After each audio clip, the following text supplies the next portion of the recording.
Tá descrente esse negócio aqui. Tá desconvertido.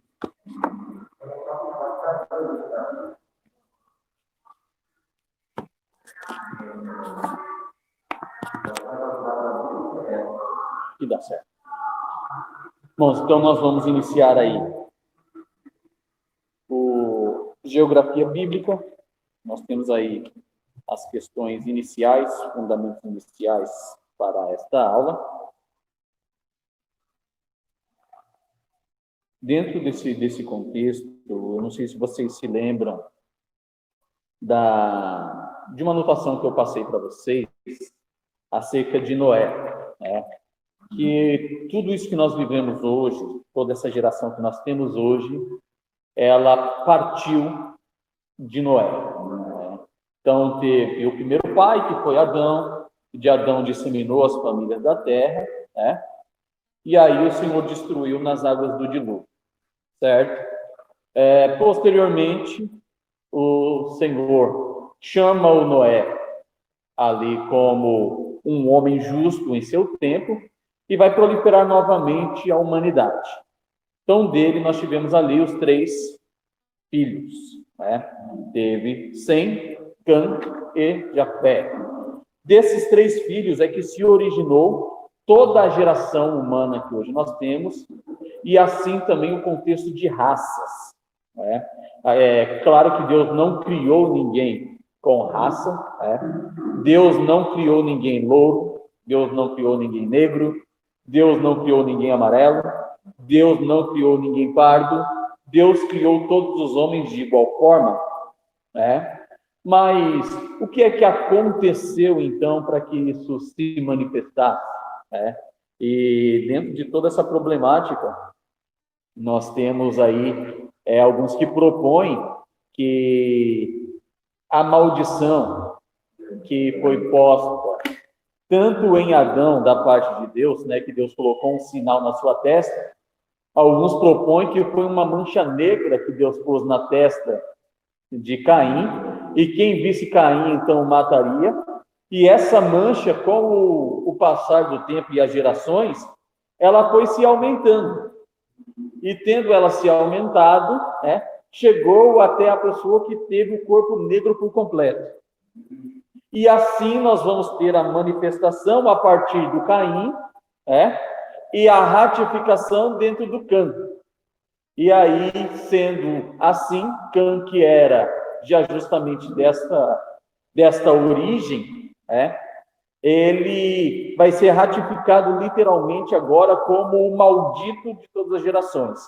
E aí se difundiu a problemática, de alguns que erroneamente proporam que os negros seriam amaldiçoados, que a maldição estaria sobre os negros, E dentro de todo esse problema, nós vamos ter de geração em geração isso passando, e existem rumores de que até hoje alguns ainda proliferam essas ideias que não tem nem pé e nem cabeça, que ouve um falar e vai passando, e vai passando, e vai passando, e na verdade uma mentira dita mais de 10 vezes, ela começa a soar como verdade. Então parece que isso é realmente uma verdade que está inserido na Bíblia, quando no conceito correto isso não tem o menor sentido, não há legalidade alguma.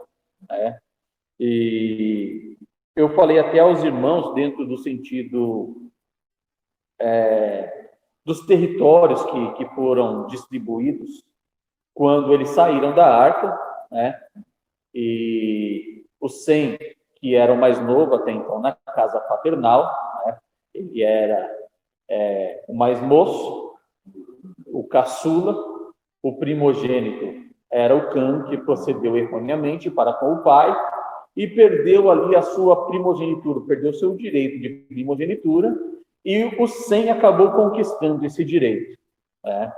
E a bênção do Senhor, ela estaria inferida sobre Sem e a sua geração. E conforme nós vimos na matéria anterior, acerca da história de Israel, que tanto os jafenitas quanto os cananitas, eles eram para ser sustentados pelos semitas. Ou seja, os semitas é quem tinha o direito legal de território, e essa bênção alcançaria os seus irmãos. Não significa que os semitas teriam e os canaanitas e os jafenitas não teriam nada. Mas eles estariam sob tutela, tutela espiritual do Sem. Só que os cananitas, o que eles fizeram? Eles correram e tomaram conta das localidades, né? E aí se difundiu a problemática que hoje nós temos até os dias de hoje, né? E com essa conquista de territórios, devido à incidência do sol de cada localidade, é que foi gerando naturalmente a pigmentação da pele, né? Tanto do sentido externo quanto do sentido interno, né? O sentido interno por causa dos alimentos, né? Os alimentos que acabaram modificando a nossa genética, né? Que vai fazer com que nós tenhamos uma pele, às vezes mais amarelada, às vezes mais esverdeada, né? Às vezes um pouco mais escurecida, mediante a alimentação que nós temos. Isso internamente. E nós vamos ter posteriormente a incidência solar, que vai contribuir também para este fato, dentro também do fator genético do DNA, né? Ou seja, que vai advindo de pai para filho, que vai herdando a genética dos pais, né? Então, nós vamos ter a manifestação da pigmentação que nós temos a partir desta origem, que não tem nada a ver com bênção ou com maldição. Então, a ideia precisa desta matéria é localizar cada um dos povos existentes em seus territórios originais, né, ou seus territórios iniciais, que se começaram a difusão deste povo até chegar nos nossos dias, como hoje nós conhecemos, né? Então, nós temos aí dentro desse conceito geografia, né, que é a ciência que estuda o conjunto de fenômenos naturais, né, ou as superfícies terrestres, o lugar no qual nós pisamos, o lugar no qual nós habitamos, o lugar no qual nós residimos, né, tendo em vista que geografia é um binômio, e a palavra geo, do grego, advém de terra, né, solo ou chão, né? Então, esse sentido de geo, e graphem, que é a escrita, ou a descrição do território, ou seja, a descrição da terra. Então, aí nós temos a palavra geografia, né? Que é a descrição da terra. A terra propriamente descrita como localidades, como limites, né? Tendo em vista que em sua origem nós não tínhamos nome para os lugares. Quem denominava o nome dos lugares era justamente os povos que iriam morando naquele lugar e passariam, então, a ter a nomenclatura daquele povo que era habitante ali, né? Por exemplo, nós temos aqui na nossa atualidade, né? Aqui é São Jorge, né? Mas se vocês colocarem Americanópolis, a correspondência chega? Não chega aqui como se colocar Americanópolis na correspondência? Chega, né? Mas, puxa vida, se a gente pegar aqui o contexto de Americanópolis, nós vamos ter até lá em cima no Jabaquara, né? Mas como que a Americanópolis é tão grande assim, né? Então, dizem os nossos ancestrais, né, isso aqui de forma mais precoce, que todos esses bairros que aqui são existentes eram uma fazenda, né? Era chamada Fazenda Americanópolis. E com o passar do tempo, o que houve com essa fazenda? Essa fazenda foi sendo vendida em lotes. Então, esses lotes é aquilo que hoje nós temos como os bairros, né? Então, esses bairros que hoje nós temos aqui, nós temos São Jorge, eu não sei aqui, literalmente, qual que é a origem de São Jorge, né? Quem foi que nomeou dessa forma São Jorge, né?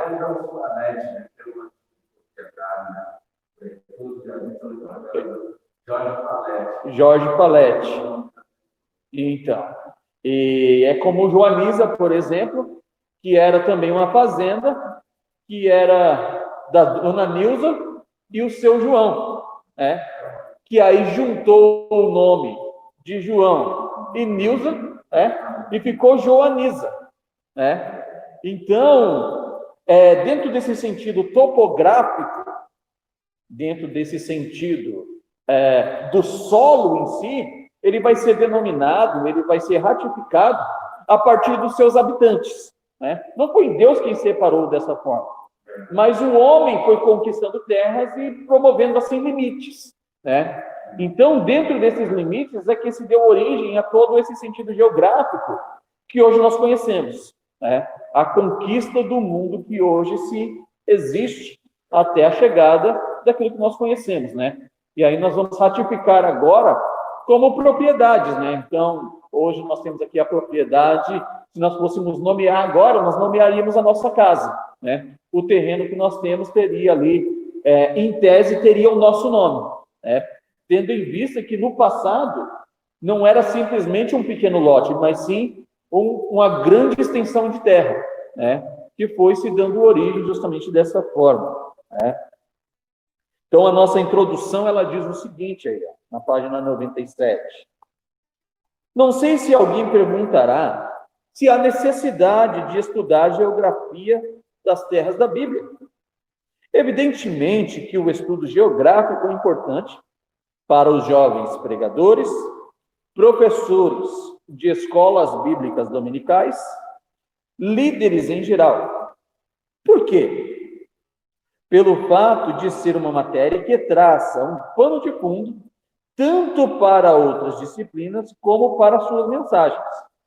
Se alguém já dizia anteriormente que a história, em nosso curso teremos a história da igreja neste módulo, a história de Israel, situa o comportamento humano no tempo. Também veremos que através da cronologia que leva-nos a acompanhar os passos ou o passo a passo de nossos antepassados, tendo o sentido que hoje nós temos, que, como disse no início da matéria de história de Israel, que não é a história do povo de Israel, é a história de Israel porque era o povo de Israel naquela época, mas é a nossa história porque nós somos a continuação daquele povo, né? Muito embora hoje nós somos originários de uma outra localidade geográfica, mas nós somos descendência desses povos. Por quê? Porque tudo se deu origem aqui com quem? Sem, Cã e Jafé, né? Não com Noé. Por quê? Porque Noé, ele teve seus 3 filhos. E não teve mais do que isso. Então, a partir desses filhos é que se originou toda a raça humana que hoje nós conhecemos. Então, nós somos descendência de Noé. Então, não é história de Israel. É a história do nosso povo como humanidade. Nós fazemos parte dessa história. Então, por isso é importante nós entendermos que nós estamos inseridos dentro desse plano, tanto humanitário quanto salvífico. Então, nós estamos inseridos dentro desse contexto. E, por fim, chegamos até os nossos dias, através da mesma história. É uma coisa que, às vezes, nós não temos muito interesse em procurar saber acerca disso, né? Por exemplo, aqui na coluna. Qual que é a história da coluna? Como é que se começou a coluna? Quantas pessoas tinha quando a coluna começou?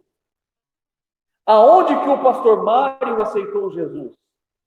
Aonde que o pastor do pastor Mário aceitou Jesus? Aonde que o pastor do pastor Mário aceitou Jesus? Ou seja, tudo tem uma história. E às vezes nós não conhecemos a história, né? Então aqui, quanto à coluna nós temos quanto tempo de história, pastor? 56? 36 anos. 36 anos de história. Muitas pessoas que ajudaram o Senhor na edificação dessa igreja já não estão mais presentes entre nós, correto? Já partiram para o Senhor. fazem parte da história da coluna e firmeza da verdade. Essa história, ela pode ser contada pelo pastor Mário. E aqueles que estavam juntos no momento, eles podem endossar essa história como verídica. Por quê? Porque fizeram parte dessa história. Então, a história, ela é importante para nós. Para nós não é simplesmente o nosso momento. Mas como que isso chegou até a gente?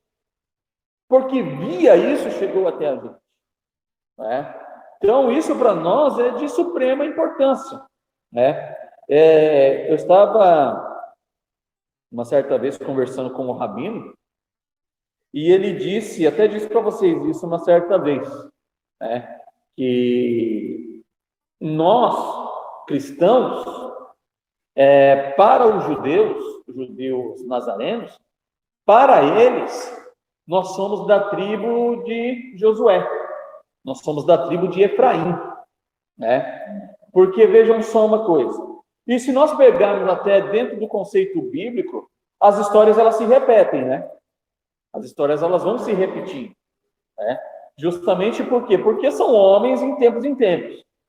E quando a gente pega no contexto da Terra Prometida, que seria herdada posteriormente pelos israelitas, nós vamos entrar na história em si, mas foram apenas 2 tribos das que saíram do deserto que entraram, não foi? Foi quem foi os representantes? Josué e Caleb. Caleb, ele era pertencente à tribo de Judá. E Josué era pertencente à tribo de Efraim. Então, são as 2 terras as 2 tribos que encabeçaram a entrada na Terra Prometida. Certo? Então, veja só, dentro desse contexto, se nós pegarmos hoje na nossa atualidade, nós vamos herdar também a Terra Prometida, não vamos? Ou seja, nós vamos herdar a terra de Jerusalém Celestial, que o Senhor tem prometido para nós, certo? Para quem que o Senhor prometeu isso? Para a igreja e para os judeus, que são o seu povo escolhido, Só que nós entraremos primeiro e tem os que entrarão depois, certo? Que entrarão no período da grande tribulação e, posteriormente, aqueles que vencerem no milênio. Então, é uma aliança que Deus tem com ele. Claro que eles precisam ser igreja, mas a questão primária é a seguinte: quem que entrou na Terra Prometida? Foi Judá e Efraim. Nós, que somos mais jovens, nós somos Efraim. Por quê? Porque Judá já existe faz tempo, certo? Então, Judá seriam os judeus. Nós, como Efraim, nós também vamos entrar na Terra Prometida. Quem foi que encabeçou a entrada? Foi o Josué ou foi o Caleb? Foi o Josué. O Josué quem liderou o povo à entrada da Terra Prometida. Então, quem que vai entrar primeiro na Terra Prometida Celestial? A tribo de Efraim. Ou seja, os cristãos. Então, eles dizem o seguinte: olha, se você buscar a sua árvore genealógica, claro que isso não é um sentido cultural para a gente não tem essa cultura de fazer isso. A nossa cultura de antepassados, ela se perde nos nossos bisavós. Então, a gente procura saber dos nossos pais, isso ainda quando nós estamos na escola, Camilo? E aí o professor pergunta lá: olha, vamos fazer um trabalho aqui sobre a sua árvore genealógica, pesquisa lá com os seus pais. E aí a gente tem o conhecimento de quem é os nossos pais e os nossos avós, e no muito a gente chega até os bisavós. A gente não vai além disso, porque nós não temos essa cultura.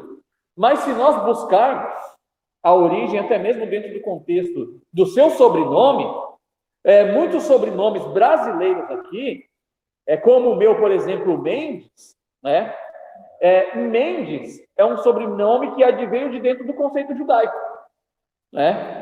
Não estou dizendo que eu sou judeu, mas que existe uma origem na qual chega até os nossos dias. Então, se nós buscarmos a nossa árvore genealógica, nós podemos encontrar aí uma origem mais próxima do que aquilo que nós pensamos. Entende? Só que, para um judeu em si, ele não perde a essência.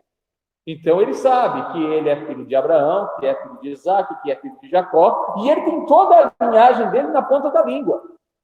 Nós, com os nossos bisavós, nós já perdemos. Alguns de nós nem sabem qual que é a origem dos nossos bisavós. Então, a minha avó, por exemplo, meus pais, eu sou mineiro de pai e mãe, então, meu pai e minha mãe são mineiros, que eram filhos também de mineiro e de baiano, e eu tenho, por parte materna, a origem italiana, e por parte paterna, eu tenho origem indígena. Tanto que minha avó era assim na tonalidade do pastor Mário, e ela tinha o cabelo pretinho e lisinho, e ela já é uma senhora, e ela não tinha um fio de cabelo branco, Em contraposição, minha avó, de parte materna, ela já tinha a cabeça branquinha, E quando eu vejo meu pai, por exemplo, meu pai não tem um fio de cabelo branco. E eu já tenho cabelo branco. Então, isso por quê? Porque nós temos uma origem, nós viemos de algum lugar. Então, a geografia, ela vai trazer isso para a gente. Qual que é a nossa origem? A quem nós pertencemos? Então, ela traz uma clareza muito grande. Nós temos, dentro do conceito bíblico, nós temos sempre ratificando isso. Olha, você é filho de quem? Olha, eu sou filho de tal, sou filho de tal, sou filho de tal, sou da descendência de tal. Sempre essa apresentação para trazer a legalidade do plano salvífico. Dentro do plano salvífico existe uma geografia. Existe um contexto de onde se originou as coisas. Tendo em vista que nós estamos aqui no novo mundo, Quando nós pegamos, por exemplo, a nossa literatura, nós começamos aqui da direita para a esquerda, É a forma que nós abrimos o livro, Então, nós vamos paginando da direita para a esquerda. Só que os orientais, eles invertem o sentido, Eles paginam da direita para a esquerda, Os volantes orientais, e até mesmo quando chega ali na Europa em si, ainda os volantes eles são do lado contrário. E aí a gente, que tem aqui por costume da direita para a esquerda, a gente vai dizer, puxa, mas esse pessoal, eles lêem errado, Eles leem ao contrário, E aí nós temos o seguinte, nós vamos pegar aqui a irmã Eliana e a irmã Camille. É a Camille que parece com a irmã Eliana ou é a irmã Eliana que parece com a irmã Camille? Exatamente. A Camille vai parecer com a Eliana. É ilógico a Eliane parecer com a Camille. Por quê? Porque ela nasceu primeiro. Então, a origem é a irmã Eliane. Então, quem que está errado na história? São os orientais que estão errados ou nós que estamos errados? Nós nascemos depois e ainda queremos dizer que eles estão errados. Então, é ilógico esse proceder que nós temos. Mas nós precisamos entender a nossa origem. Por que é que nós paginamos dessa forma? Porque para nós, o mundo ele começa daqui para lá. Para eles, o mundo começa de lá para cá. Quem está errado? Nenhum e nem outro. Está errado quem se opõe ao outro, que não entende a diferença geográfica, a diferença topográfica, e aí quer manifestar a sua certeza. Aí é que está o erro. Mas quando nós compreendemos cada um no seu lugar, e aí nós temos também o sentido cultural.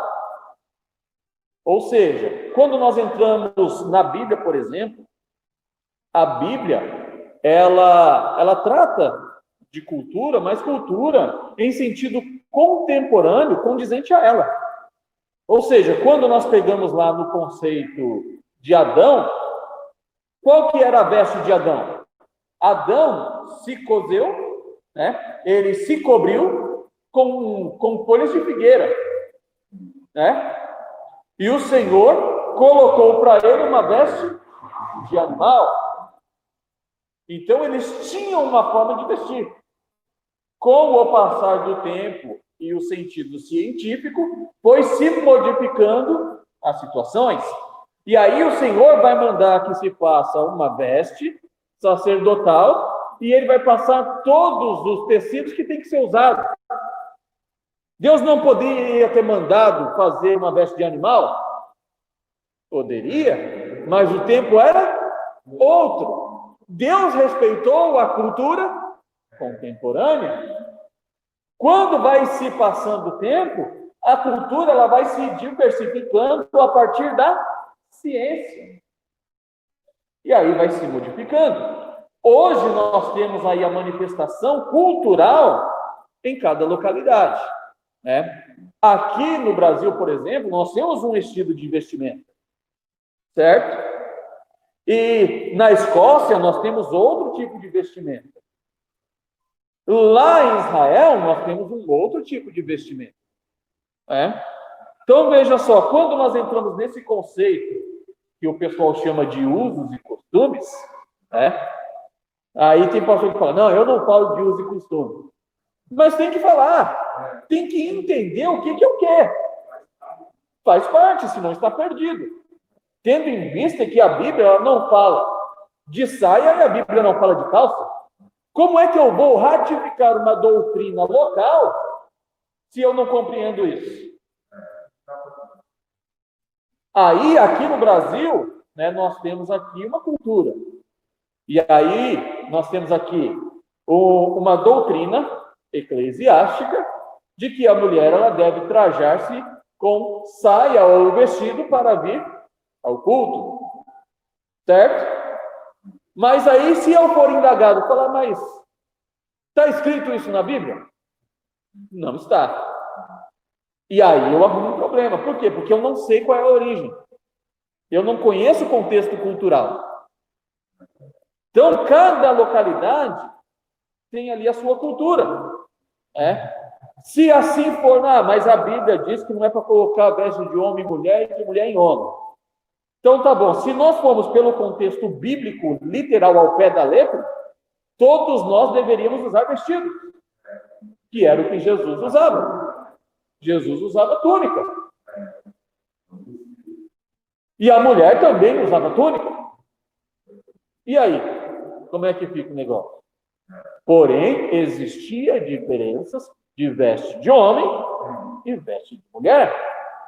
E aí existe a aplicação cultural, que Deus compreende muito bem isso. O que é a localização cultural? Né?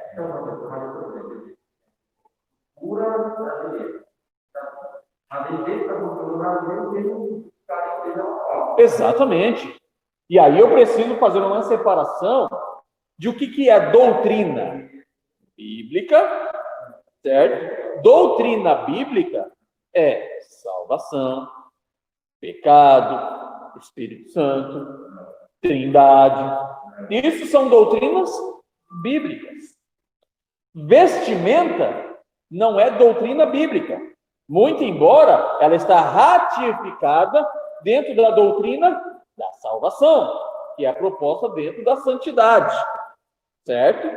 Mas não existe uma doutrina de vestes. Então por que nós temos que vestir de certa forma? Porque nós temos dogmas eclesiásticos. Dentro dos dogmas eclesiásticos, existe a manifestação cultural de cada localidade, certo?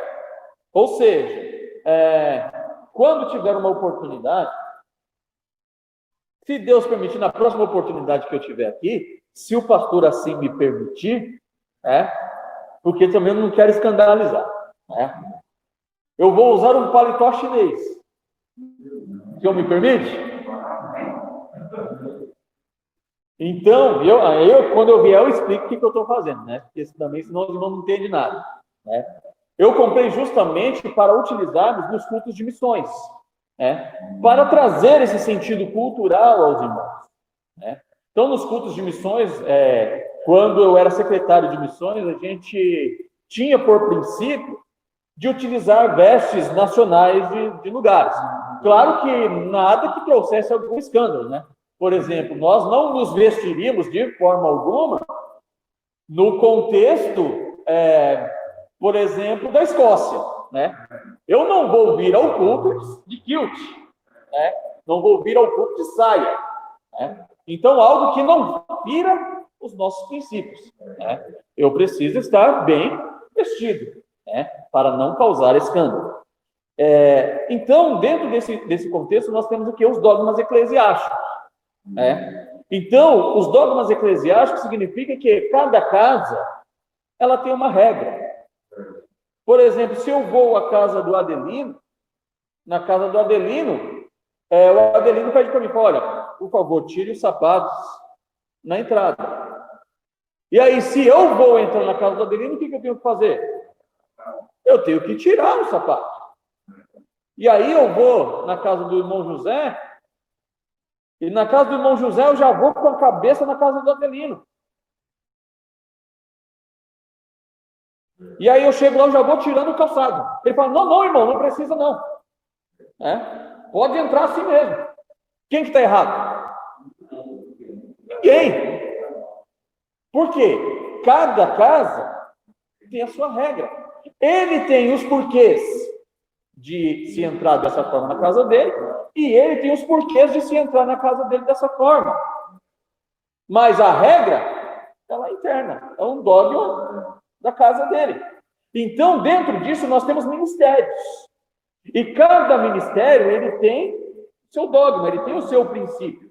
E existe um agente norteador para aquele princípio.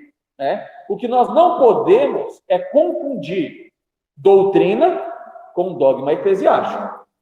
E nem podemos levar o dogma eclesiástico a um patamar doutrinário. Ou seja, quando nós fazemos isso, nós estamos dizendo que se não cumprirmos tal dogma, nós não vamos para o céu. E aí está totalmente errado. Certo? É aí que está o perigo. Então, para isso, nós entendemos cada parte segundo a sua localidade. Ou seja, cada coisa ao seu tempo, cada coisa no seu lugar. A vestimenta de um lugar era diferente da vestimenta de outro lugar. Quando a gente olha, por exemplo, para João Batista. João Batista, na cidade, João Batista seria doido. Mas João Batista vivia como os puritanos do deserto. Então, lá, ele se vestia adequadamente para a localidade em que ele habitava. Exatamente. O Daniel se vestia como os príncipes. Então, cada um ele vai se vestir de acordo com o lugar que ele está sendo apresentado.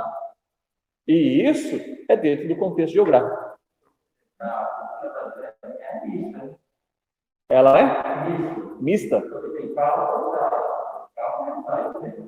Sim. Sim. É que tudo isso adveio de um contexto. Então, em primeira instância, aqui no Brasil, os homens se trajavam com ternos, e dentro desses ternos ainda se usava colete e o chapéu. Eu não sei se o pastor Mário ainda é dessa época, em que o obreiro ele tinha que vir para a igreja de chapéu. É a origem, é a história do nosso povo. Hoje, se entrar de chapéu, Você está entendendo o que é tempo? Uma coisa hoje. Como é que vocês estão se cumprimentando hoje? Hoje é assim, né? Há 5 anos atrás, se cumprimentasse assim na igreja, estava desviado. Pô, irmão, isso aí é pecado.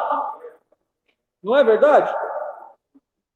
Mas hoje, no púlpito, você se cumprimenta assim. E aí? Deixou de ser pecado? Aquilo que deixou de ser pecado, que antes era pecado, é porque nunca foi pecado. Mas o que acontece? Se entendia de forma errônea para aquele tempo. Como disse Paulo acerca de Davi, ele vai dizer que Davi, tendo cumprido o seu propósito ao seu tempo, o seu corpo desfaleceu e se decompôs. Ele serviu o propósito do seu tempo. Hoje existe o nosso tempo. Então, a gente até brinca, às vezes, quando o irmão tá muito bonito, fala, puxa, nem Salomão usava uma roupa dessa. Não usava, porque não existia. A irmã Eliana chega toda bonita na igreja, aí a irmã fala, puxa, você está parecendo a Rainha Esther. Mas a Rainha Esther nem sabia que isso existia. Ou seja, em cada tempo existe algo. Agora a Bíblia vai falar de quê? De decência. Ou seja, dentro da decência existe uma legalidade. Agora, o que parte da decência é imoralidade. É aí que está a problemática. Então, veja só. Tanto uma saia. Existe saia imoral? Existe. Ah, mas eu estou em saia. Mas é imoral. Não é decente. Entende? Então, o princípio é a moralidade. Claro que nós temos um dogma de regimento interno. Olha, aqui nós concordamos que a decência é dessa forma. Ah, e se eu vestir é pecado? Não é pecado, em primeira instância. Mas se eu faço parte do corpo de Cristo aqui na igreja, eu participo dos trabalhos, eu tenho que estar dentro das regras locais. Se eu não estou dentro das regras locais, então eu estou em rebeldia. E a rebeldia é pecado.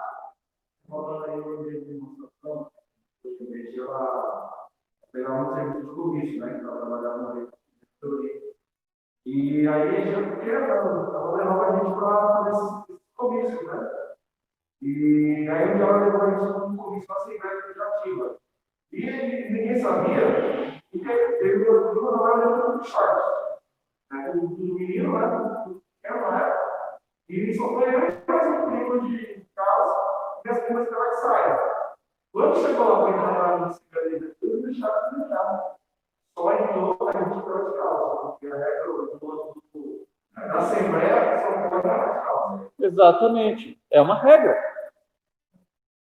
Então, cada casa, ela tem a sua regra. Veja só, você está vestido aí de forma decente. Mas ainda assim, não é uma vestimenta que você pode se apresentar em um tribunal. Tem a regra. Então, se eu quero entrar lá, eu tenho que respeitar a regra. Se eu não respeito a regra, eu estou em rebeldia. Falo, não, eu vou entrar desse jeito mesmo.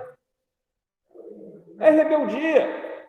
A rebeldia é oposição à legalidade.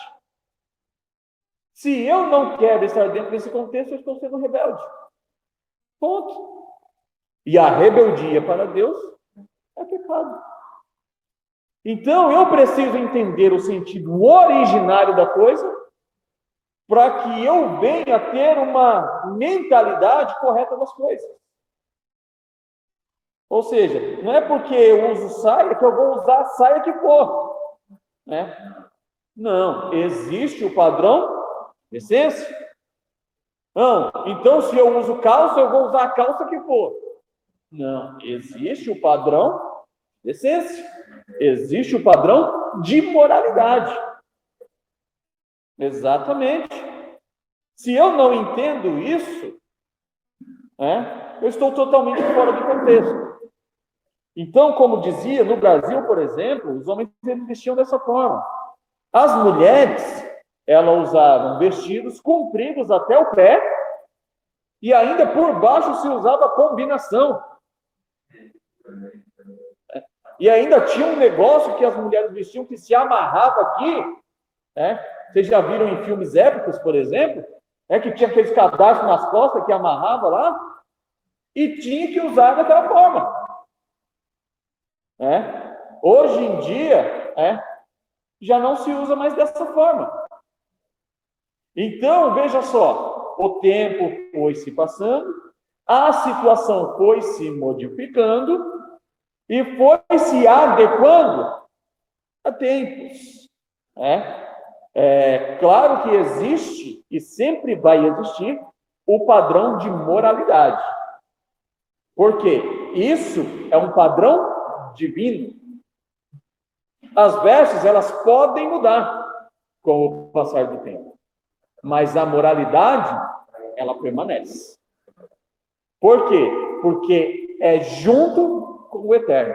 Então, vai de eternidade a eternidade. Moralidade continua sendo moralidade. Eu posso, daqui 50 anos, não querer respeitar a moralidade. Mas a moralidade continua sendo moralidade. Querendo eu ou não. Propondo eu ou não. Então, aquilo que é princípio divino é imutável. Não vai mudar nunca. Agora, eu não posso ratificar salvação por vestimenta. Porque se eu fizer dessa forma, um país vai ser salvo e outro não. Eu não posso ratificar salvação por grupo racial, porque senão um país vai ser salvo e outro não. Então eu preciso entender os padrões étnicos da sociedade, para que eu não haja em detrimento. Porque se eu assim fizer, eu é quem estou de forma ilegal diante de Deus. Eu estou fugindo dos princípios. Por isso que Jesus ele vai falar que para ele não tem judeu e não tem grego. Jesus vai falar, Paulo vai falar, os apóstolos vão estar dentro do mesmo contexto. Não existe judeu, não existe grego, não existe servo, não existe senhor, não existe pobre ou rico, não existe raça de diferenças. Para Deus, todos são filhos. Indiferente dos padrões que nós humanos traçamos aqui na Terra. Porque tudo isso foi contexto humano. Então, veja só, a nossa pigmentação da pele, ela não adveio de Deus. Ela adveio de nós mesmos. Nós fomos que mudamos a genética humana. Adão tinha uma coisa diferente. Sim, foi se modificando. Foi se modificando. Quando que nós vamos saber isso? Quando nós formos restaurados à nossa origem. Quando tivermos o corpo glorificado. Não sei se é branco, não sei se é negro, não sei se é pardo. Talvez não seja branco, não seja negro, não seja pardo. Não sei. Mas assim como ele é, nós seremos. Eu ouvi um comentário que uma analista, ele disse que a coloração de Adão era comum. Agora, ninguém tem certeza absoluta que fosse isso, né? Sim. E isso dá para a gente chegar a partir de um estudo, genealógico, que a gente vai buscando a raiz. Mas não dá para a gente ter nenhum grau de certeza quanto a isso. Até porque quando a gente entra no contexto da história de Adão, o Adão, quem contou a história do Adão foi quem? O Moisés. Talvez Deus tenha revelado a ele esses pormenores. Mas não sei se seria importante a revelação desses pormenores. Então, não sei se Deus falou para ele ou não, né? Então, voltando de Noé para trás, a história se perde. Não tem como ter nenhum tipo de certeza quanto a isso, né? Mas a partir de Noé para cá, nós temos a certeza originária a partir do quê? Da incidência de terras em que eles viveram, da alimentação que eles viveram e o tipo de solo que eles habitaram. E aí nós temos a ratificação da pigmentação de cada um.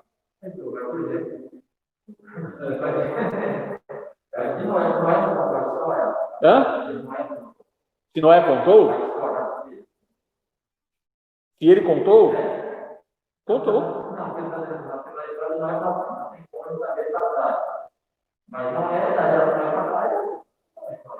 Sim, contavam de pai para filho, né? Mas o que acontece? Eu estou falando no sentido revelativo, né? Ou seja, que Moisés ele sobe ao monte nos 40 dias e Deus vai revelar para ele todo o sentido do Gênesis, né? Então, assim, antes da destruição das águas no dilúvio, não tem como a gente, com um grau de certeza, buscar qualquer tipo de coisa. Por quê? Porque Deus destruiu nas águas do dilúvio. Entende? Posteriormente, o mundo já não foi mais destruído de Noé para cá. Por isso que eu digo que até de Noé para cá, a gente consegue ter um grau de certeza maior. Por quê? Porque não houve mais destruição desse mundo. Mas de Noé para trás, houve a destruição. Então, não há como a gente ter algum grau de certeza quanto a isso. Inclusive, a tese aí da coloração caiu em terra, porque pereceram todos os seres humanos por Noé, a família dele. Exatamente. Então, a questão de que caiu, herdou uma coloração como um sinal de Deus, caiu em terra, porque nessa tese do dilúvio morreu todo mundo. Exatamente. Então, a pessoa de novo. Exatamente. E eu acho interessante que Noé, inspirado por Deus, ele vai originar aquilo que nós chamamos de raça, né? Então, ele vai dar o nome de cada um dos seus filhos, né? De Cã, por exemplo, ele vai dar o nome de escuro, né? Han significa escuro. Ele não está falando no sentido de trevas, né? Simplesmente escuro, né? Que posteriormente ratificou uma localidade pelo ponto em que eles estavam. Então, quem olhasse para aquela geração posterior, que foi modificando a genética, a partir da alimentação e a incidência solar, sabia de que localidade era aquele homem. E veja só uma coisa que dentro desse contexto, quando a gente vê aquela passagem de Jesus no caminho de Emaús, né? Ali está Clopas e Lucas juntamente com ele, e veja só que eles eram discípulos de Jesus, né? Conheciam Jesus. E Jesus está andando do lado deles, e eles dizem assim: porventura és tu forasteiro, que não sabe das coisas? Por quê? Porque até a pigmentação de Jesus era outra. A pigmentação de um cidadão natural de Jerusalém era ter a pele mais morena, né? Justamente por quê? Por causa da incidência solar do Oriente. Então, a pele já era naturalmente, né, seriam pardos. Mas, veja só, e Jesus, ele era um homem que trabalhava com lenha, né? Então, ele tinha incidência solar no seu corpo. O ministério de Jesus foi praticamente inteiro na rua. Então, Jesus estava exposto ao sol de Jerusalém. Quando eles olham para Jesus, como que eu ando 3 anos com o Senhor, eu vejo o Senhor e eu não reconheço o Senhor. O aspecto dele era totalmente outro. Tanto o seu aspecto de envelhecimento, por causa da ação solar, como também do seu aspecto de pigmentação, que era outro. Jesus estava ali, ressuscitado e não glorificado ainda, hein? E já houve uma mudança genética totalmente diferente. Ou seja, uma restauração primária. E isso é extraordinário, quando a gente pensa no ponto de vista científico, porque, às vezes, veja só, nós que somos cristãos, a nossa tendência é espiritualizar tudo. Mas Deus, ele é um ser espiritual e Deus também ele é um ser racional. Ele pensou antes de criar o homem, isso demonstra que ele raciocina. O Espírito Santo, ele dá os dons como ele quer, para quem ele quer. Ou seja, ele tem um querer, ele tem um raciocínio. Olha, vou dar esse dom a fulano, a Beltrano. Ele tem um raciocínio. Aí a gente pensa uma coisa. O homem chama hoje dia e noite. Nós temos aí a nossa cronologia de 24 horas. Deus não designou as 24 horas, certo? Mas Deus designou o dia e a noite. A noite dá lugar ao dia e o dia dá lugar à noite. Deus, ele é um ser racional. Se Deus não raciocinasse, Deus não tivesse raciocínio, ele tinha feito cada humano de uma forma diferente. Mas ele, com o seu raciocínio, ele fez cada um segundo a sua espécie. Nós temos cabeça de animal? Algum animal tem cabeça de homem? Não, é cada criação segundo a sua espécie. Deus é um ser racional. Mas depois que Jesus ressuscitou, eu acho que eu não queria que todo mundo reconhecesse. Eu queria que então não teria lógica. Então não teria lógica o plano salvífico. Não teria lógica o plano salvífico. Olha, eu vou me apresentar aqui, eu vou pregar uma coisa, e quando chega o momento de eu ratificar aquilo que realmente eu sou, eu não quero ser visto. Então Jesus teria ali, raciocínio, certo? Deus teria então usado uma forma diferente para ninguém reconhecê-lo? Não. Simplesmente ele voltou ao seu aspecto primário. E aí ele diz, olha, eu sou o mesmo. Quando as mulheres viram ele lá na porta do sepulcro, elas pensaram que era um jardineiro. Elas não pensaram que era Jesus. E aí Jesus vai se apresentar a elas e vai dizer, dize aos discípulos que eu vivo. Jesus não tinha intenção nenhuma de se ocultar. Mas o seu aspecto de renovação, a partir daquele momento, o modificou. Não foi algo que ele não quis demonstrar, mas algo que naturalmente ocorreu dentro do raciocínio humano. Ou seja, ele rejuvenesceu. Esse é o aspecto. Então a gente precisa olhar tudo aquilo que nós vemos de forma espiritual, nós precisamos ver também a forma racional disso. Deus, muito embora ele é um ser espiritual, mas ele trabalha dentro da lógica.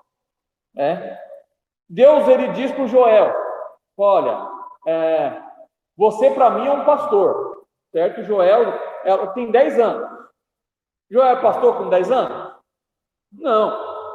Mas Deus tem o desejo de fazer do Joel um pastor. Aí o Joel vai crescendo e fala, já que eu vou ser pastor mesmo, então deixa o negócio correr aí. Aí Joel chega lá, aos 30 anos, Joel não é pastor. Fala, mas Deus falou que era para eu ser pastor. Mas espera aí, quando Deus falou, o Joel se preocupou em se preparar?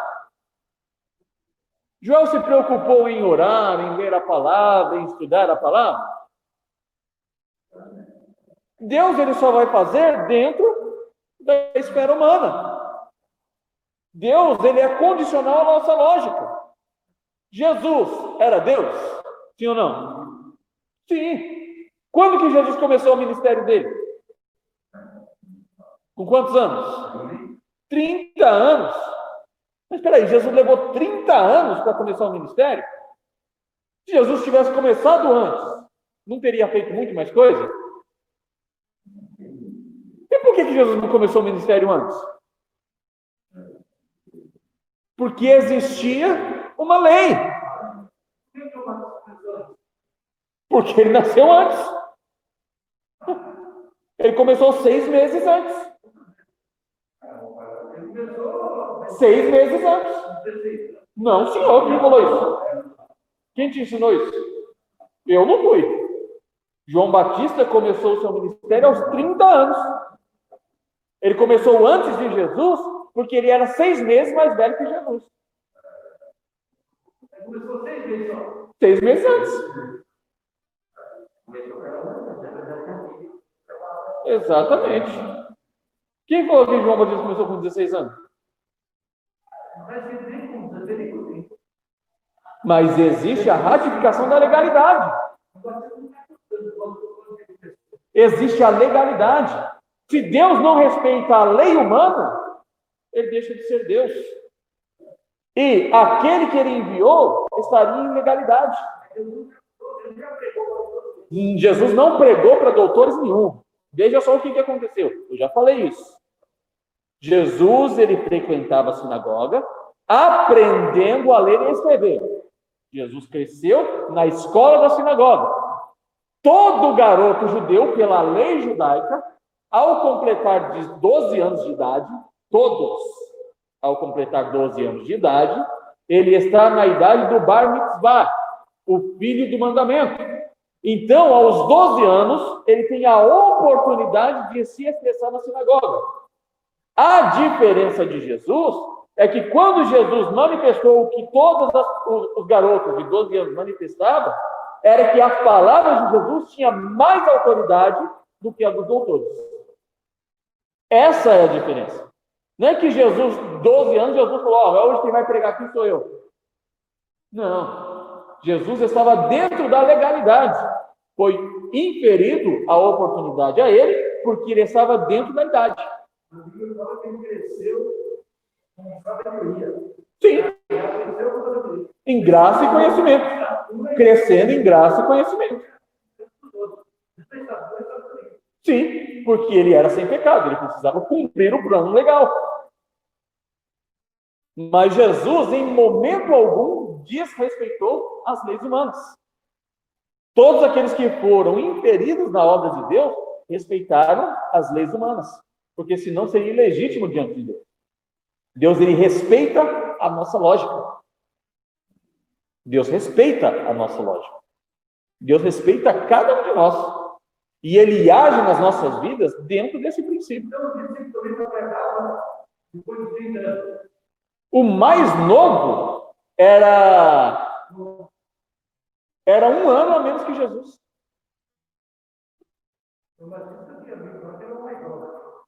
Não. O mais jovem era João Evangelista. Ele tinha 1 ano a menos que Jesus. Era 1 ano a menos que Jesus. Todos os outros, eles tinham mais idade que Jesus. Todos eles tinham legalidade de atuar. Quanto tempo João passou com Jesus? 3 anos e meio. Com 3 anos e meio, ele não estava na idade da legalidade? É só você fazer a conta lógica. Então, veja só. Deus está dentro da lógica. Claro que nós pregamos que Deus está na contramão do mundo, né? Não na contramão do mundo de não respeitar os princípios humanos, mas na contramão do mundo daquilo que o mundo como sistema propõe. Aí nós estamos na contramão do mundo. Mas dentro da lógica humana, Deus, ele respeita. Ou seja, lá em Josué, por exemplo, quando Josué orou e o sol parou. Lembra que nós estudamos acerca disso? Então, Deus parou a terra? Deus parou o sol, melhor dizendo? Não, Deus parou a terra. Os homens enxergaram o sol parado, ou seja, o sol ficou parado, certo? Mas dentro da lógica, qual que é a rotação? Da terra. Então Deus parou o quê? O sol ou a terra? A terra. Os homens enxergaram o sol parado. Por isso eles dizem que Deus parou o sol. Exatamente. Deus está perfeitamente dentro da lógica. Entende? Então a Bíblia, por mais espiritual que ela seja, ela está dentro da racionalidade. Né? Por exemplo, pastor Mauro, falta uma perna. O senhor só tem uma perna. Aí Jesus encontra com o senhor. Né? O senhor está vivendo nos tempos de Jesus. Jesus encontra com o senhor. Aí Jesus ele vai fazer um milagre de maravilha na vida do senhor. Ele vai colocar um braço no lugar da sua perna? Para contrariar a lógica? Não. Ele vai colocar o que no lugar? Outra perna. Mas ele vai colocar aí uma perna branca, sendo que o senhor é moreno? Ele vai colocar da mesma cor. Ou seja, é um milagre